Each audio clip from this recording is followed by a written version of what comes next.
నమస్తే. నా పేరు కోపల్లి ఫణికుమార్, తెలంగాణ ఫెడరల్ నుండి. ఈరోజు తెలంగాణలో హాట్ టాపిక్ ఏదైనా ఉందంటే ఫిరాయింపులు, వాళ్ళ మీద అనర్హత వేటే. బీఆర్ఎస్లో నుంచి కాంగ్రెస్లోకి 10 మంది ఎమ్మెల్యేలు ఫిరాయించారు, వాళ్ళ మీద అనర్హత వేటు పడాల్సిందే అని కేటీఆర్ గట్టిగా పట్టుబట్టారు. ఇదే సమయంలో ఆ ఎమ్మెల్యేలందరూ తాము బీఆర్ఎస్లో నుంచి కాంగ్రెస్లోకి ఫిరాయించలేదని, తాము బీఆర్ఎస్లోనే ఉన్నామని వాళ్ళు రివర్సు దాడి చేస్తున్నారు. తాము బీఆర్ఎస్లోనే ఉన్నాము అనేందుకు వీలుగా కొన్ని సాక్ష్యాలను కూడా స్పీకర్ గడ్డం ప్రసాద్ కుమార్కు అందించారు.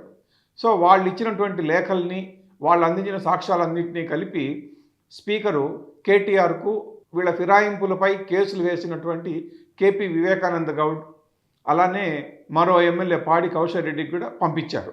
సో ఈ అనర్హతలు, వేట్లు ఇవన్నీ ఏమవుతాయనేది పక్కన పెట్టుకుందాం. ఎందుకంటే ప్రస్తుతానికి ఫిరాయింపు ఎమ్మెల్యేలు 10 మందికి కేటీఆర్కు మధ్య టామ్ అండ్ జెర్రీ షో నడుస్తోంది. ఇవి కోర్టు ద్వారా తేలాల్సిందే చివరికి. ఈ నేపథ్యంలోనే కేటీఆర్ ఫిరాయింపు ఎమ్మెల్యేలు అందరినీ, ఓ 10 మందిని మాస్టర్ ప్లాన్ చేసి ఇరికిచ్చేందుకు గట్టిగా ప్రయత్నిస్తున్నారు. ఎలాగంటే ఈ ఫిరాయింపు ఎమ్మెల్యేల నియోజకవర్గాల్లో బహిరంగ సభలు ఏర్పాటు చేస్తున్నారు. ఈ రోజున గద్వాల నియోజకవర్గంలో ఒక బహిరంగ సభ ఉంది. వర్షం గనక అడ్డం పడకపోతే సభ జరుగుతుంది. ఫిరాయింపు ఎమ్మెల్యేల నియోజకవర్గాల్లో బహిరంగ సభలు ఎందుకు పెడుతున్నారు, దానివల్ల వాళ్ళకు వచ్చే నష్టం ఏమిటి అనే సందేహం రావచ్చు. ఇక్కడ విషయం ఏమిటంటే, ఈ నియోజకవర్గాల్లో పార్టీ తరఫున సభలు జరిగినప్పుడు అధ్యక్షత వహించాల్సింది ఆ పార్టీ ఎమ్మెల్యేలే. ఎమ్మెల్యే లేకపోతే సీనియర్ నేత ఎవరో ఒకళ్ళు ఉంటారు. అందుకనే కేటీఆర్ ఏం చేశారంటే తెలివిగా 10 ఫిరాయింపు ఎమ్మెల్యేల నియోజకవర్గాల్లో మాత్రమే ఇప్పుడు బహిరంగ సభలకు ప్లాన్ చేశారు. ఈ 10 మంది ఫిరాయింపు ఎమ్మెల్యేలలో గద్వాల ఎమ్మెల్యే బండ్ల కృష్ణమోహన్ రెడ్డి కూడా ఉన్నారు.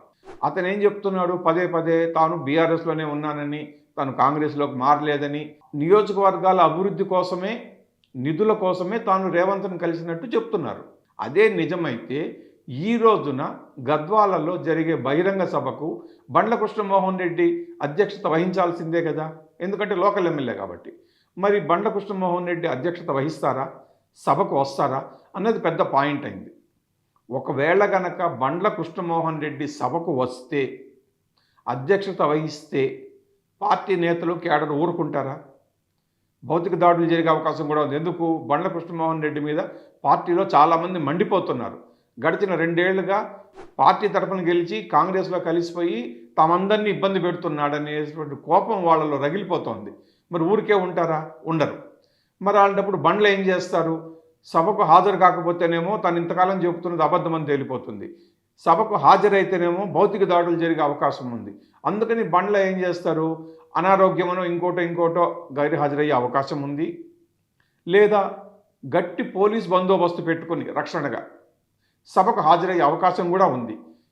ఒకవేళ నిజంగానే సభకు హాజరైతే గట్టి పోలీస్ బందోబస్తు మధ్య అప్పుడు ఏం జరుగుతుంది అన్నది చూడాలి. ఇక గద్వాలకు పోగా మిగిలిన 9 నియోజకవర్గాల్లో, అంటే ఇక్కడికి వచ్చేటప్పటికి చేవెళ్ల నియోజకవర్గము, శేర్లింగపల్లి నియోజకవర్గము, రాజేంద్ర నగరు, పటాన్ చెరువు, భద్రాచలము, స్టేషన్ గన్పూరు, బాన్సువాడ, ఇలాంటి నియోజకవర్గాల్లో కూడా తొందరలో బహిరంగ సభలకు కేటీఆర్ ప్లాన్ చేస్తున్నారు. మరి బహిరంగ సభలు ఎలా జరుగుతాయి, ఫిరాయింపు ఆరోపణలు ఎదుర్కొంటున్నటువంటి ఎమ్మెల్యేలందరూ ఏం చేస్తారనేది చూడాలి. Thank you.